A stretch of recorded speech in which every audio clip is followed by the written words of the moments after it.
to go, but something in your eyes left my heart beating so. I just knew that I'd love again after a long. Kenangan bersama keluarga juga degap hangat di kala suka dan duka adalah permadani hati yang kan abadi dalam hidup anak manusia. Seperti Christian Joseph Morata Bautista yang selalu terkenang akan kehidupan masa kecil nan indah saat ia dilahirkan di sebuah daerah bernama Imus, Cavite, Filipina 31 tahun silam.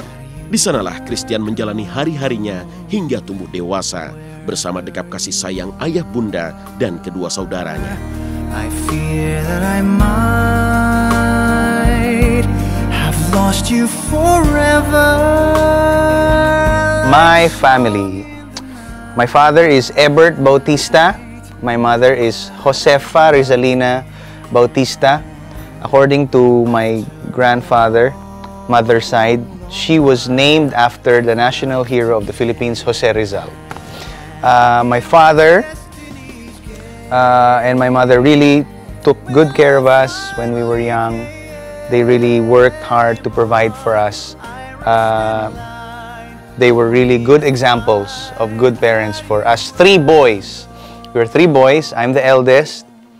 I have two younger brothers, Joshua Bautista and Jordan Bautista. So they say that I'm the more level-headed or serious one because you're the eldest, you have more responsibility. Joshua is the more outgoing one, the more always happy-go-lucky one. And Jordan is, the last one is the more like conscious of everything. Like he checks everything first, he secures everything. Our ages are very, very near to each other, almost 2 to 3 years. That's why we almost became our own group of friends already. So we're very, very close. Di masa kecilnya, Christian bukanlah anak manja. Meski orang tuanya berkecukupan, namun Christian diajarkan tentang bagaimana hidup susah, juga hidup sederhana. Ia harus bangun pagi-pagi agar tak terlambat untuk menjangkau shelter bus yang akan membawanya ke sekolah.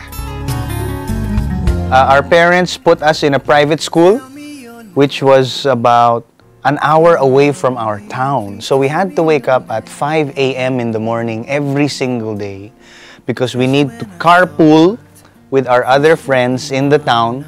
Sometimes one would be late, sometimes one would be sick or absent, but it was very, very fun. They put us in a private school because they believed that if they gave their sons the best education, it will help us in the future. My teenage life was very, very fun.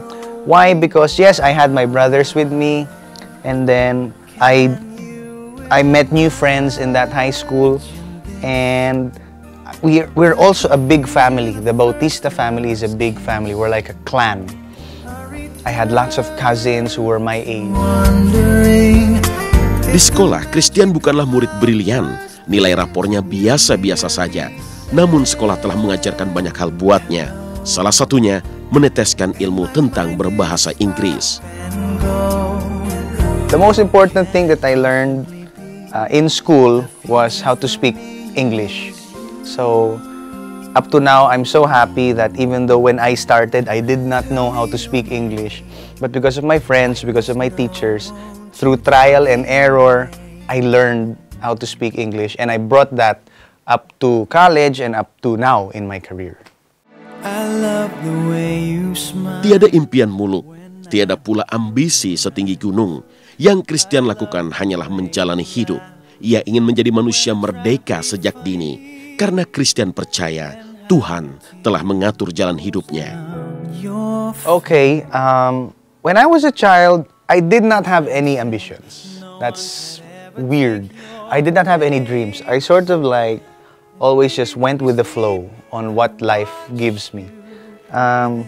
When I woke up in the morning and I smelled bread, I said, oh, I wanted to cook bread for a living. I want to be a baker. Kehangatan keluarga tak pernah mengajarkan pada Christian untuk bertindak kasar dan semena-mena. Namun sebagai laki-laki, Christian dihadapkan pada kehidupan ala pejantan yang subur dengan pertengkaran. Di saat itulah dengan penuh penyesalan, Christian mengayunkan tinjunya untuk membela diri hingga membuat sang kakek marah karena hakim tua itu tak ingin cucunya jadi petarung. Touch my lips right after every kiss. But they said that whenever I would get into a fight, I'd always cry. I was young, always cry. That was because when I was in nursery, I promised not to fight again, because when I was in nursery, I hit a kid and then his nose bled. So my grandfather, who was a justice of the Court of Appeal, said, "You might go to prison if you hit other kids." So I never fought again after that. It's like a stigma. I suddenly realized, I think I would like to be a singer for the rest of my life. And that started, I did not know, because when I was a kid, they would put us into the children's choir in church already when I was 7. I knew I could sing, but the family did not have the sense of maybe we could make Christian into a singer later. So it's always like go to the office or go be a doctor or a lawyer or something like that. But I knew I could sing already because I was singing in the church choir since I was 7. So close and it happened so fast. Meninggalkan segala cerita kenakalan, Christian pun berlari menyongsong hasrat hati menjadi penyanyi. Ya, penyanyi. Sebuah keinginan, sebuah cita-cita yang belakangan menyentak meminta jalan keluar sebagai pelampiasan. And then when I learned about that my other grandfather was in the military, I want to be a soldier, I want to be a policeman. And then when I was in high school, they were asking us what course to take. I started to like drafting, so that's why I took up landscape architecture as a degree in college. My ambition or my purpose or the dream or the destiny of my life only dawned on me when I went up on stage. Yang saya tahu dia kan di awal mula karena dia bukan awalnya nyanyi cuman dari gereja kan. Saya ngelihat perjuangan dia luar biasa gitu. Sekalipun dia nggak juara, dia punya mental juara. So far udah 10 tahunan kali ya, 11 tahunan dia berkarir di nyanyi saya lihat.